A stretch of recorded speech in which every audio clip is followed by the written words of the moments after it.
الحمد للہ رب العالمین والصلاة والسلام علی اشرف الانبیاء والمرسلین وعلی آلہ واصحابہ اجمعین۔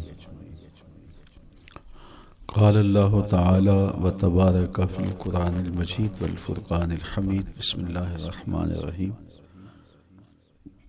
لا اقسم بہذا البلد وانت حل بہذا البلد ووالد وما ولد لقد خلقنا الانسان فی کبد۔ صدق اللہ مولانا العظیم وصدق رسولہ النبی الکریم الرؤوف الرحیم۔ اللہم نور قلوبنا بالقرآن وزین اخلاقنا بالقرآن وادخلنا الجنة بالقرآن ونجنا من النار بالقرآن۔ قال اللہ تعالی وتبارک فی شان حبیبہ مخبرا وآمرا ان اللہ وملائکتہ یصلون علی النبی یا ایہا الذین آمنوا صلوا علیہ وسلموا تسلیما۔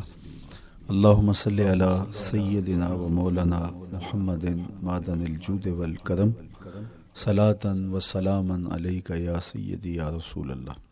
میں نے آپ کے سامنے قرآن مجید کے جو کلمات تلاوت کیے ان میں اسی حقیقت کو بیان کیا گیا۔ لا اقسم بہذا البلد، آغاز ہوا شہر مکہ کی قسم سے۔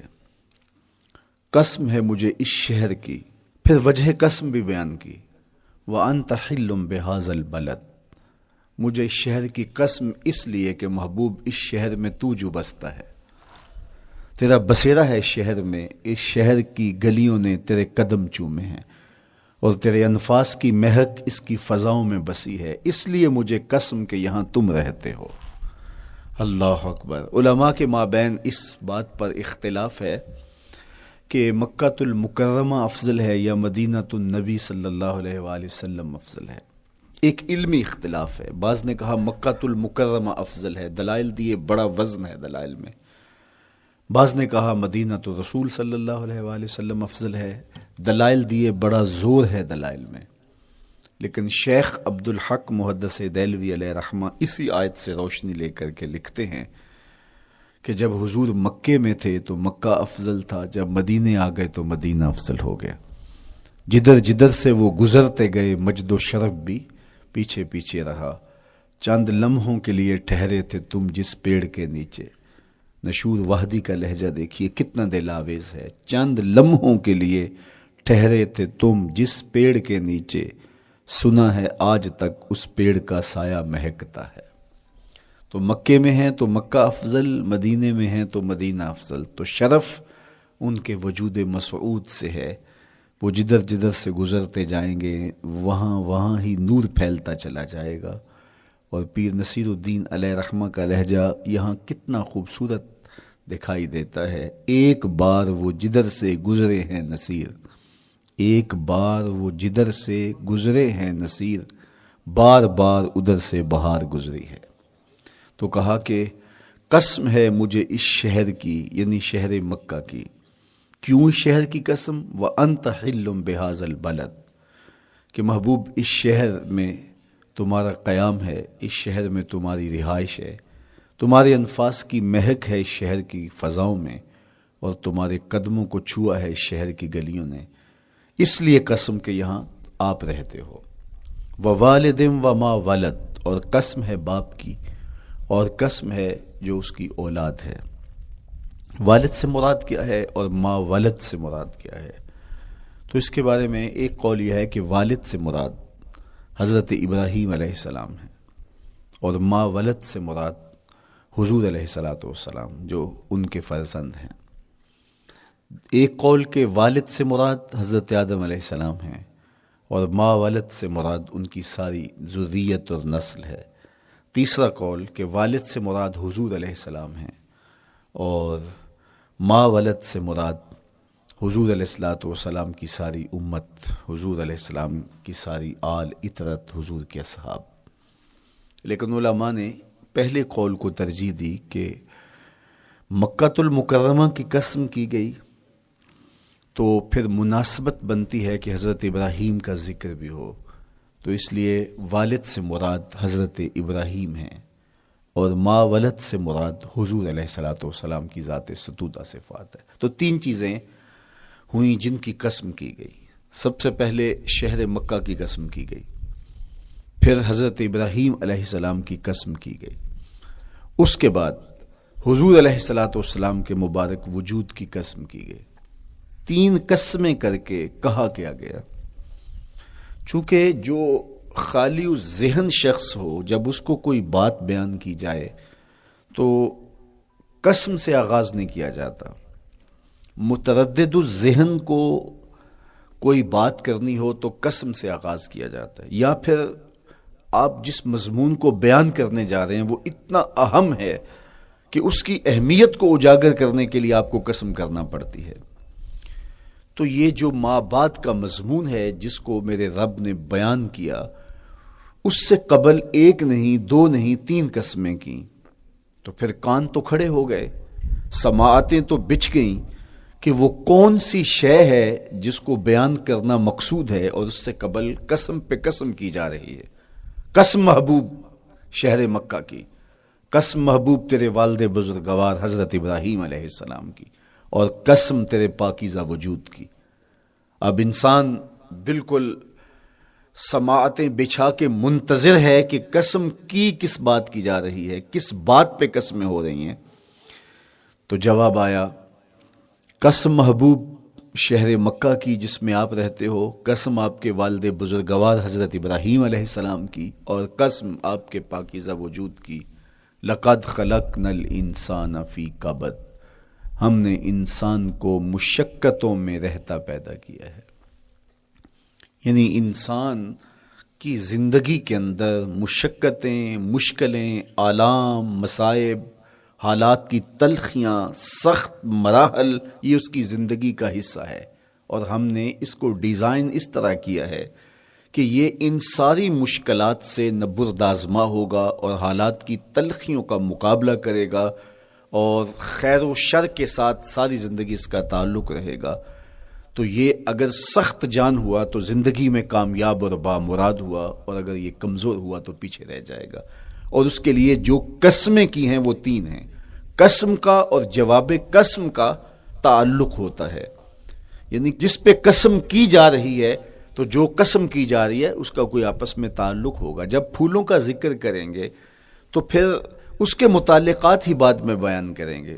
کسی نے کہا تھا جنگل میں کوئی مے خار مرا ہے، جنگل میں کوئی مے خار مرا ہے، اسے انگور کے پتوں کا کفن دو۔ میاں جنگل میں مرنے والے شخص کو کسی اور درخت کے پتوں کا بھی تو کفن دیا جا سکتا ہے، لیکن صاحب مرنے والا مے خار ہے، اور شراب کشید کی جاتی ہے انگور سے، تو اس کو تو ٹھنڈ تب بھی پڑے گی کہ انگور کے پتوں کا کفن دیا جائے۔ تو مناسبات ہوتی ہیں۔ تو اب جب قسم کی گئی تو قسم تین چیزوں کی گئی، اور اس کی جواب قسم سے مناسبت کیا بنتی تھی؟ انسان کو مشقتوں میں رہتا پیدا کیا گیا، حالات کی تلخیوں سے گزرتا ہے، سخت تربیتی مراحل سے اس کو گزرنا پڑتا ہے۔ تو اس چیز کو بیان کرنے سے قبل تین قسمیں کی گئی۔ پہلی قسم میرے حضور کے پاکیزہ شہر کی، مکہ المکرمہ کی، اس لیے کہ مکہ المکرمہ میں دیکھ لیجئے کہ صحابہ اور حضور کے ماننے والوں نے کیسے تلخ زندگی کاٹی۔ شجر اسلام ثمر بار ہوا تو ہمیں تو یہ کھلے ہوئے پھول دکھائی دیتے ہیں، لیکن ہم نہیں بھول سکتے کہ بلال حبشی کی پیٹھ پہ کیسے کوڑے برسے اور احد احد کیسے پکارتے رہے۔ تو ہم اس منظر کو دیکھیں، مکہ کے ان حالات کو دیکھیں، تو اس لیے قسم کی مکے کی، اور پھر حضرت ابراہیم علیہ السلام کی قسم کی، چونکہ حضرت ابراہیم نے جس قدر اذیتوں سے گزر کر کے، مصائب آلام کا سامنا کر کے، حالات کی تلخیوں کا مقابلہ کر کے اپنا راستہ بنایا اور اپنے رب کی رضا پائی، وہ تاریخ کا ایک انوکھا باب ہے۔ اس سے بڑھ کر کیا ہوگا کہ جلتی ہوئی آگ میں چھلانگ لگا دی رب کے حکم کی تعمیل میں، بیٹے کی گردن پہ چھری رکھ دی۔ یہ تماشائی لب بام نہیں تھا، منا کی وادی میں وہ انوکھا واقعہ رقم ہوا کہ آج بھی تاریخ انگشت بدندہ ہے کیا ایک باپ، اور وہ اس بیٹے کو ذبح کرنے کے لیے آمادہ ہو گیا جو اس کی آنکھوں کا نور ہے اور دل کا قرار ہے، رب سے مانگ مانگ کے لیا، لیکن تعمیل ارشاد میں اس بیٹے کی گردن پہ چھری رکھنے کے لیے باپ تیار ہو جاتا ہے اور اس کو ذبح کرنے کے لیے آمادہ ہو جاتا ہے، حتیٰ کہ بیٹے کو لٹا لیتا ہے اور ہاتھ میں چھری پکڑ کے بیٹے کی گردن پہ رکھ کے پوری ہمت کے ساتھ جب چھری چلاتا ہے تو آواز آتی ہے فلما اسلما وتلہ للجبین ونادیناہ ان یا ابراہیم قد صدقت الرؤیا انا کذالک نجزی المحسنین۔ ابراہیم بس کرو، تم نے واقعی خواب پورا کر دکھایا۔ اپنی بیوی کو، اپنے نو مولود بچے کو وادی غیر ذی زرع میں چھوڑ آنا، جہاں کچھ بھی میسر نہیں تھا، یہاں آپ کو آپ کے ماں باپ چھوڑ کے جاتے ہیں، ایک خوبصورت آسودہ ماحول ہے، اور آپ کو جس مقصد کے لیے چھوڑ کے جا رہے ہیں تو وہ مقصد بھی آپ کے اور ان کے پیش نظر ہے، لیکن اس کے باوجود بھی جو ہے وہ آنکھیں نم ہو جاتی ہوں گی کہ ہم اپنی اولاد کو یہاں چھوڑ کے جا رہے ہیں، جبکہ ایک محفوظ پناہ گاہ میں آپ کو چھوڑ کے گئے۔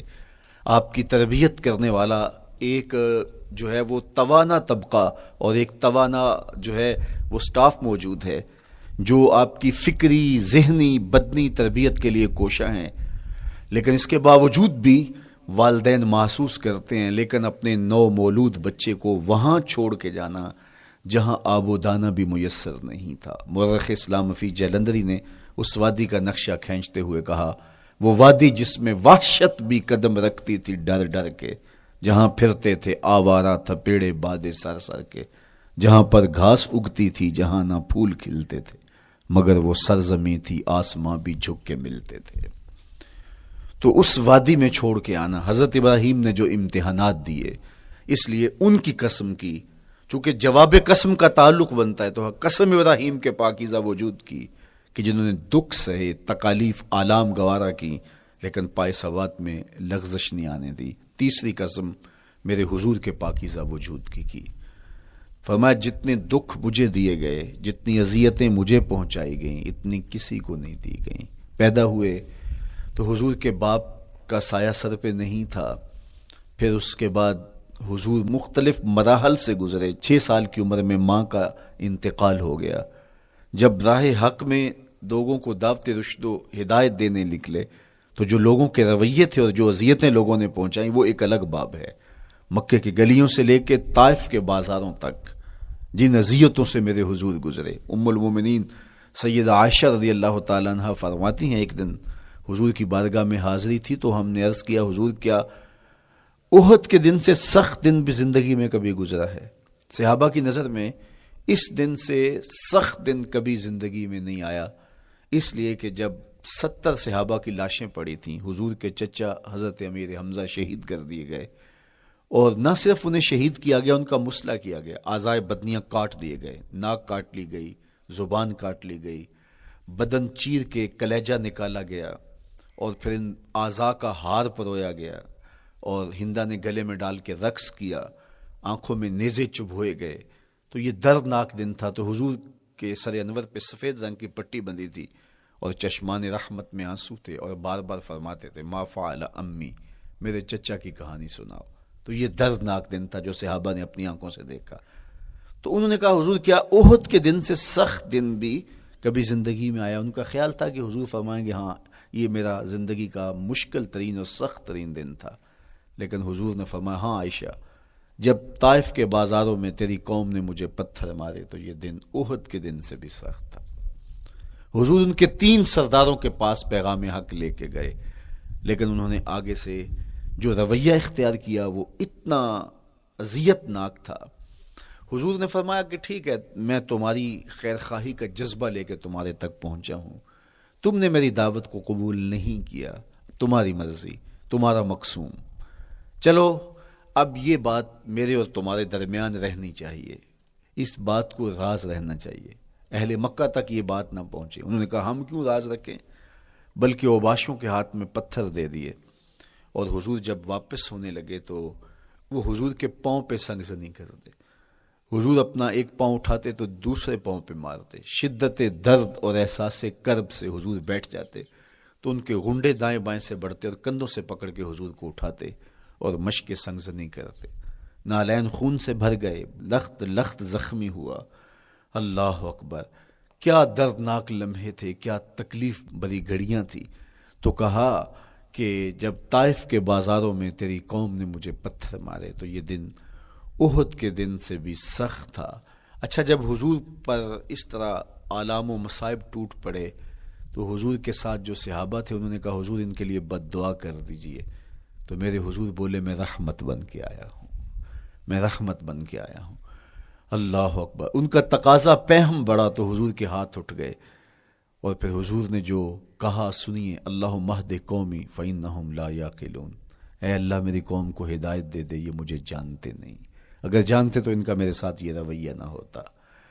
تو پتھروں کے جواب میں دعائیں دینا پیغمبروں کا حوصلہ ہوتا ہے. اللہ اکبر. مورخ اسلام حفیظ جلندری نے کیا خوبصورت پیرائے میں نقشہ کھینچا کہ حضور ہاتھ اٹھا کے دعا مانگ رہے ہیں، الہی کرم کر کو سارے طائف کے مکینوں پر، الہی پھول برسا ان پتھروں والی زمینوں پر.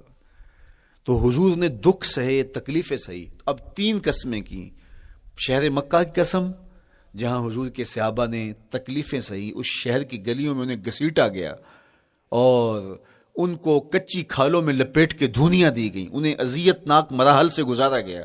حضرت ابراہیم مشکل سے مشکل زندگی کاٹی اور رب کی رضا جوئی کے لیے کوشاں رہے، اور میرے حضور نے سخت ترین اذیتوں، مقاومتوں، مخالفتوں اور تکلیفوں کا سامنا کیا.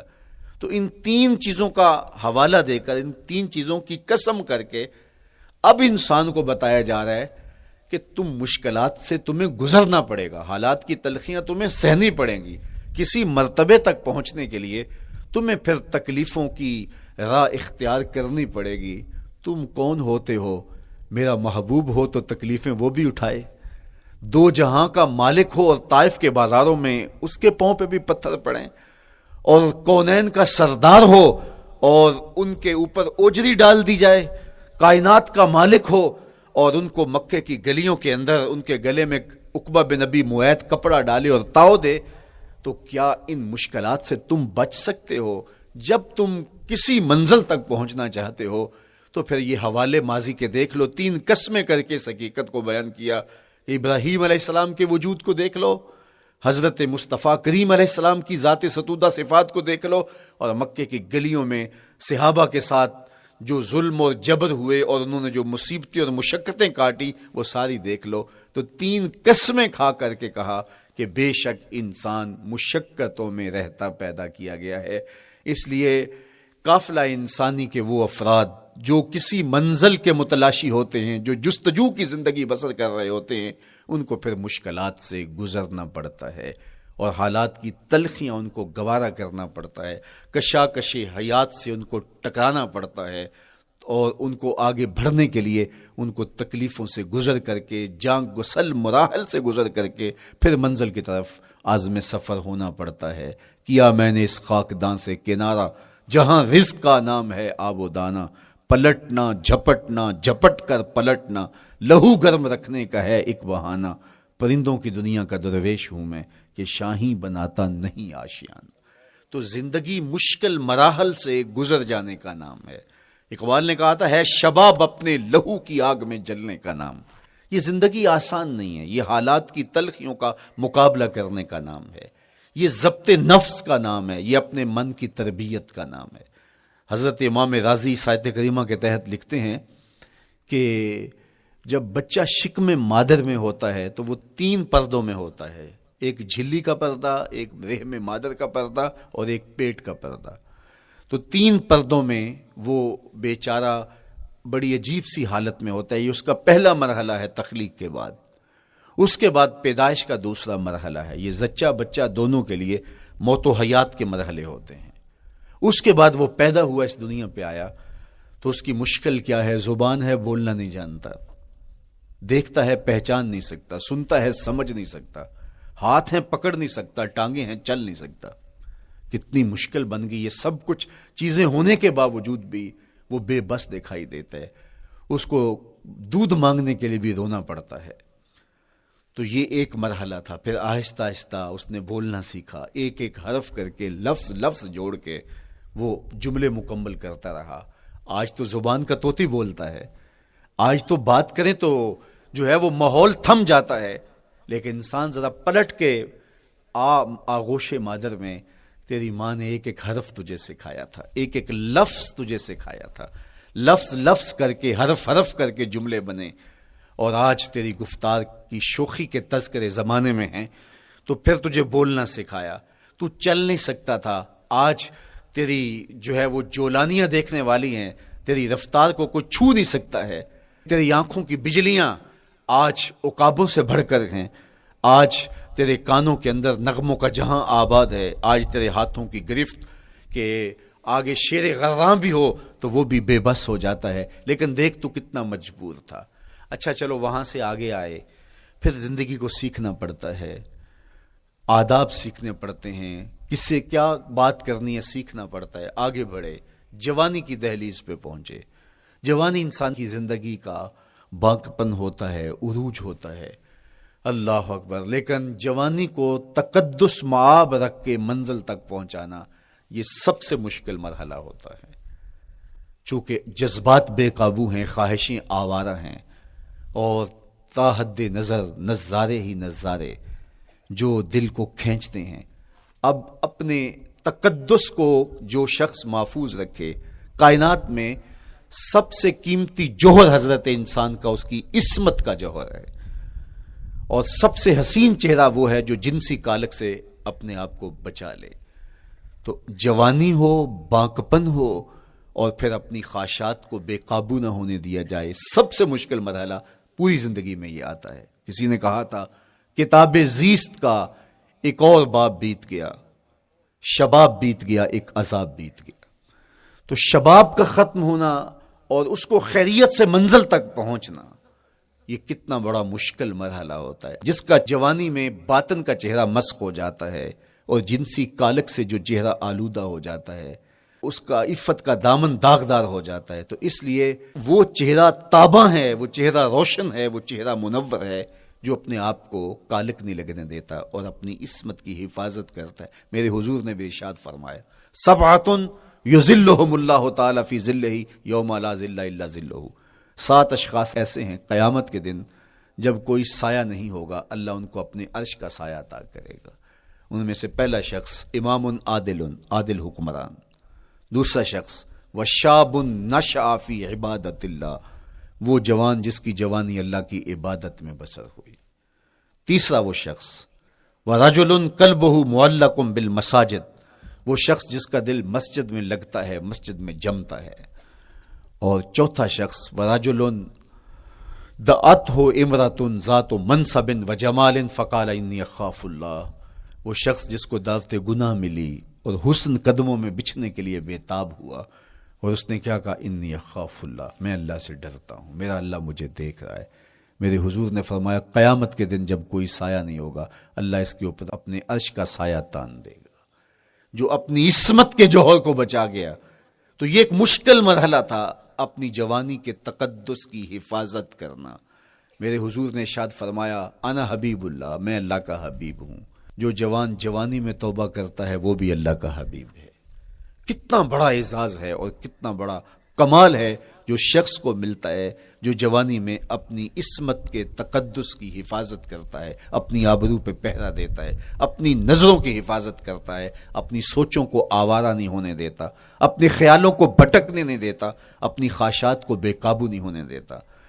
تو یہ مشکل ترین لمحہ تھا۔ اس کے بعد امام راضی کہتے ہیں اب شادی کا مرحلہ ہوا، تو پہلے خود اپنی ذمہ داری تھی، اب کسی کا بوجھ بھی اٹھانا پڑا، یہ اگلی مشکل آ پڑی۔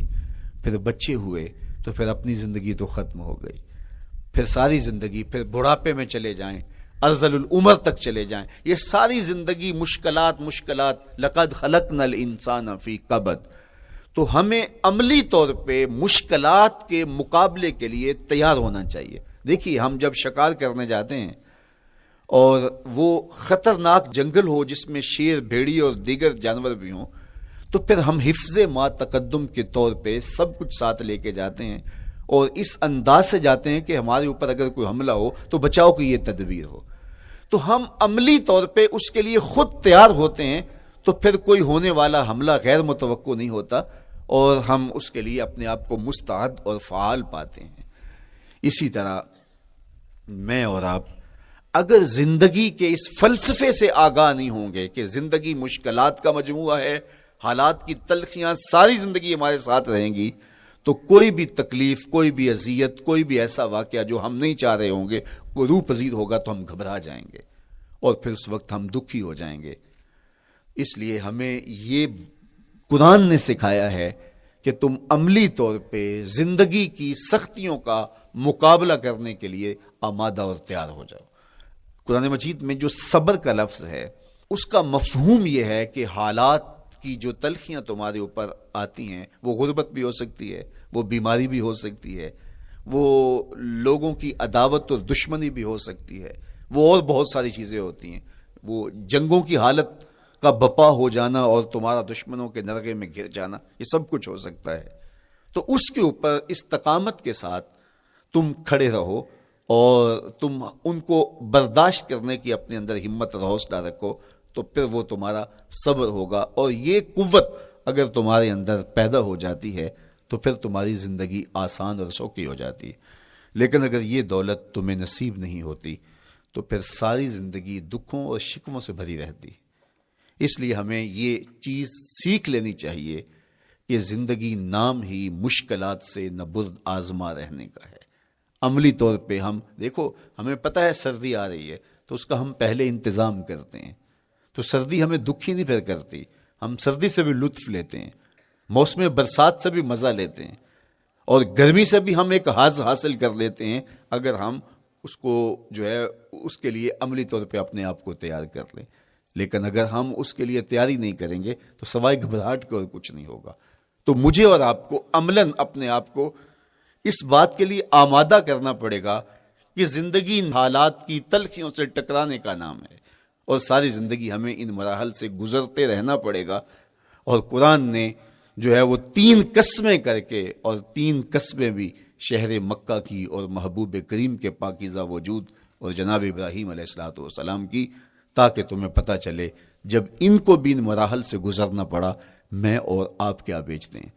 اس لیے ہمیں اپنی زندگی کو ان راہوں پہ ڈالتے ہوئے صبر اور استقامت، اب صبر اور استقامت کی دولت ہمیں کیسے نصیب ہوگی، یہ دولت کس طرح، یہ قوت راسخہ ہمارے اندر کیسے پیدا ہوگی، اور کس طرح ہمارے من کے اندر یہ چیزیں سمائے گی۔ اللہ تعالیٰ کی خشیت، اس پر توکل، اس پر بھروسہ، اور اللہ تعالیٰ جل شانہ کی طرف سے ہر کام کے ہونے کا یقین ہمارے اندر یہ استقامت اور یہ حوصلہ پیدا کرتی ہے یہ چیز۔ اس لیے مجھے اور آپ کو اپنی پوری زندگی میں اس عمل سے گزر کر کے اپنے آپ کو مضبوط ترین صورتحال میں لا کے کھڑا کرنا پڑے گا، اور یہی زندگی کا جمال ہے۔ تو اب پھر دیکھیے قرآن کیا کہہ رہا ہے، لا اقسم بہذا البلد وانت حل بہذا البلد ووالد وما ولد، 3 قسمیں کی۔ اس کے بعد ارشاد فرمایا لقد خلقنا الانسان فی کبد، ہم نے انسان کو مشکلوں میں، مصائب میں، آلام میں رہتا ہوا پیدا کیا۔ کہتے ہیں جب حضرت انسان کی تخلیق ہوئی تو اس کا خمیر جب گویا جا رہا تھا تو اس کے اوپر 39 دن تک آزمائشوں کی، دکھوں کی، تکلیفوں کی بارش ہوئی، اور ایک دن خوشیوں اور مسرتوں کا می برسا۔ تو انسان کی زندگی کے اندر حالات سے ٹکرانا اور دکھوں کو سہنا اور دکھوں سے مقابلہ کرنا، یہ سیکھنا پڑے گا، اور جب انسان اس کو عملی طور پر سیکھ جائے گا تو پھر زندگی کا جمال اور زندگی کا حسن نصیب ہوگا۔ دوسری بات، ہمیں اپنی زندگی میں 7 چیزوں کو اپنا اصول بنا لینا چاہیے، اور یہ 7 چیزیں وہ ہیں جو ہماری زندگی کو ایک خوبصورت سانچے میں ڈھال کر کے ہمیں ایک پاکیزہ اور ستھرا انسان بنا دیتی ہیں۔ پہلی چیز، التمسک بکتاب اللہ، اللہ کی کتاب سے جڑ جانا، وابستہ ہو جانا۔ جب ہم کتاب اللہ سے وابستہ ہو جائیں تو پھر ہمارے باطن کی اور نفس کی تربیت ہوتی ہے، اور پھر ہم وہ مطلوب انسان بنتے ہیں جو ہمارا رب ہم سے تقاضا کرتا ہے۔ تو اس لیے ہمیں اپنی زندگی میں اس چیز کو لازم کر لینا چاہیے کہ ہمارا کوئی بھی دن قرآن مجید کی تلاوت کے بغیر نہ گزرے۔ اپنے دن کا آغاز قرآن مجید کی تلاوت سے کیجیے۔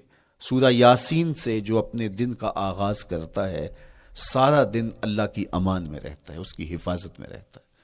اور اپنی شب کا آغاز سونے سے پہلے سورہ الملک کی تلاوت کریں، آپ ساری شب اللہ کی امان میں، اس کی حفاظت میں رہیں گے. اور قرآن مجید کو سمجھ کر اس کے مفاہیم و مطالب کے ساتھ ایک رکوع کم از کم پوری زندگی، اپنی زندگی کے نصاب میں آپ کتنا وقت مختلف امور کے لیے سر انجام دیتے ہیں. یہ کتاب انسانی ہدایت کے لیے، انسانی تربیت کے لیے، اس سے کوئی اور بہتر اور مؤثر جو ہے وہ نصاب نہیں ہو سکتا ہے. انسان سازی کا بہترین ذریعہ ہے یہ کتاب، اور اس کتاب کے ذریعے سے جو ہے وہ انسان پستیوں سے اٹھ کے بلندیوں تک جا پہنچتا ہے. اقبال نے تو کہا کہ گر تمی خواہی مسلمان زیستن، نیست ممکن جز بقرآن زیستن. اگر تو مسلمان بن کے جینا چاہتا ہے تو قرآن کے بغیر ایک قدم بھی نہیں چل سکتا. تو آگے چل کے اسی نظم میں کہا کہ فاش می گوئم آنکھ در دل مزمرست، ای کتابیں نیست چیزیں دیگرست. اگر میں کھل کے بیان کر دوں جو میرے سینے میں چھپا ہے تو میں تجھے بتا دوں کھل کے، یہ کتاب نہیں، یہ کوئی اور ہی شے ہے. کن لوگوں کو کہاں سے اٹھایا اور یہ کتاب کہاں تک لے گئی، جو باہمی جنگ و جدل میں الجھے ہوئے تھے اور حرف شناس بھی نہیں تھے، جو سواد آشنا بھی نہیں تھے. پھر انہوں نے جو ہے وہ روما کی سلطنت بھی الٹ کے رکھ دی. یہ کرشمہ تھا اس کتاب کا، جس نے زندگی کا جمال ان کی روحوں کے اندر پیدا کر دیا. تو میں اور آپ اپنی زندگی میں قرآن مجید سے کبھی بھی دور نہ ہوں. روزانہ کی بنیاد پہ آپ تلاوت کلام مجید اپنی زندگی میں شامل رکھیں. انشاءاللہ اس کے اجالے دنیا میں اور آخرت میں آپ اپنی آنکھوں سے مشاہدہ کریں گے. حضرت امام احمد بن حنبل فرماتے ہیں، میں نے رب سے کہا کہ مجھے اپنا قرب عطا کر. آواز آئی میرا قرب چاہتے ہو تو قرآن پڑھا کرو. یہ رب کی قربت کی بھی ضمانت ہے اور ضبط نفس اور باطن کی تربیت کا بھی ذریعہ ہے. اچھا، دوسری بات، والاقتداء بسنت رسول اللہ صلی اللہ علیہ وآلہ وسلم. ہمارے لیے بہترین نمونہ ہمارے حضور علیہ الصلوۃ والسلام کی زندگی ہے. حضور کے دیا ہوا نظام حیات ہے جس پر حضور نے خود عمل کر کے دکھایا. میرا عشق رسول، میری محبت رسول اس بات کا تقاضا کرتی ہے کہ میں ان کے طریقہ حیات کے مطابق اپنی زندگی گزاروں. اسلام دعوے کی بات نہیں کرتا، دلیل ہم سے مانگتا ہے. آج میں کہتا ہوں میں عاشق رسول ہوں، اور اتنا بڑا عاشق رسول ہوں کہ میرے جیسا زمانے میں دوسرا کوئی نہیں. میرے جذبات ایسے دکھائی دیتے ہیں آسمان کو چیر دوں گا اور زمین کو پھاڑ دوں گا، لیکن ہمسایوں کے ساتھ میرا سلوک بتاتا ہے کہ میں عاشق رسول نہیں ہوں. دوستوں کے ساتھ میرا رویہ بتاتا ہے کہ میں عاشق رسول نہیں ہوں. میں کسی سے وعدہ کرتا ہوں اور پھر اس پہ پورا نہیں اتر پاتا، تو صاحب پھر آپ عاشق رسول نہیں ہیں، آپ کچھ اور ہیں. عشق رسول تو یہ ہے کہ میرے محبوب علیہ السلام نے کسی سے عہد کیا ہے کہ تمہارے آنے تک میں یہاں کھڑا ہوں، اور وہ جا کے بھول جاتا ہے اور میرے حضور 3 دن وہاں منتظر رہتے ہیں. وہ اچانک گزرا اور دیکھا تو حضور علیہ الصلوۃ والسلام کھڑے ہیں، تو خود پریشان ہوا. صرف اتنی بات اسے کہی، صاحب تو نے مجھے مشکل میں ڈال دیا، تو نے مجھے مشقت میں ڈال دیا. عہد کیا ہے تو پھر اس کی پاسداری نبھا کے دکھائی. اللہ اکبر. میں اگر حضور سے محبت کرنے والا ہوں تو میرا رویہ بتائے کہ میں عاشق رسول ہوں. میری زبان پہ جھوٹ نہیں بول سکتی. آپ سے پوچھا گیا کہ مومن بزدلی کر سکتا ہے؟ کہا نہیں، بہادر ہوتا ہے. لیکن ہو سکتا ہے کبھی اس سے بزدلی سرزد بھی ہو جائے. پھر پوچھا گیا کہ مومن بخیل ہو سکتا ہے؟ کہا نہیں، سخی ہوتا ہے. لیکن ہو سکتا ہے کبھی اس سے بخل بھی سرزد ہو جائے. پھر تیسرا سوال حضور سے کیا گیا، مومن جھوٹا ہو سکتا ہے؟ فرمایا جھوٹا نہیں ہو سکتا. یہ پکی بات ہے کہ مومن جھوٹ نہیں بول سکتا. میں اور آپ اپنے رویوں میں دیکھیں کہ ہم کھڑے کہاں ہیں. آج ہم ان جگہوں پہ بھی جھوٹ بولتے ہیں جہاں جھوٹ بولنا ہماری مجبوری بھی نہیں ہوتی، چونکہ یہ ہماری فطرت ثانیہ اور عادت بن چکا ہے، اور ہم اس کو برا ہی نہیں سمجھتے. جبکہ جھوٹ جب کوئی شخص بولتا ہے، حدیث پاک میں آتا ہے اس کے منہ سے بدبو نکلتی ہے، رحمت کے فرشتے 1 میل دور ہٹ جاتے ہیں اس سے. اور سویر سے شام تک جب ہمارے معمولات یہ ہوں تو پھر ہم کہاں کھڑے ہیں اور رحمت کے فرشتے کہاں کھڑے ہیں؟ تو حضور علیہ الصلوۃ والسلام کی سنت کا اتباع حضور کی محبت کی دلیل ہوگی. امام قرطبی نے لکھا ہے، اللہ کی محبت کا کوئی دعویٰ کرے تو کیا دلیل ہوگی کہ یہ واقعی محب الہی ہے؟ تو کہا اللہ سے محبت کا دعویٰ کرنے والے کے لیے دلیل یہ ہے کہ وہ قرآن سے پیار کرے. قرآن سے پیار اور قرآن سے محبت کی دلیل یہ ہے کہ حضور کا پیار سینے میں رکھے. حضور سے محبت کی دلیل یہ ہے کہ سنت رسول سے پیار کرنے والا ہو, اور سنت رسول سے پیار کرنے کی دلیل یہ ہے کہ بدعات سے اجتناب کرنے والا ہو. ہر وہ طریقہ جو میرے حضور نے نہیں دیا اس کو اختیار نہ کرے, اس طریقے کو اختیار کرے جو حضور علیہ الصلوۃ والسلام کا عطا کرتا ہے. تیسری بات, اکل الحلال. یہ وہ بنیادی اصول ہیں جو ہماری زندگیوں میں اتر جانے چاہیے, اور ہم ایک صالح اور خوبصورت انسان بن کے اس معاشرے کا حصہ بن سکتے ہیں. عقل حلال زندگی میں شامل ہو تو زندگی کو جمال نصیب ہوتا ہے, اور باطن اور ظاہر کو طمانینت نصیب ہوتی ہے.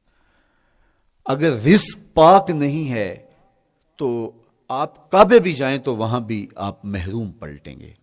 میرے حضور علیہ الصلوۃ والسلام نے فرمایا, ایک بندہ لمبا سفر کر کے گیا, اشعث اغبر کے لفظ ہیں کہ اس کے بال بکھرے ہوئے ہیں, سفر کی گرد پڑی ہوئی ہے, اور لباس بھی پھٹا ہوا ہے, شکستہ حالت, پراگندہ صورت, اور کھڑا ہے کعبۃ اللہ کے سامنے. یمد یدیہ, دونوں ہاتھ لمبے کر کر کے دعا مانگ رہا ہے, اور کیا کہتا ہے, اے اللہ ومطعمہ حرام ومشربہ حرام وملبسہ حرام وغذی بالحرام.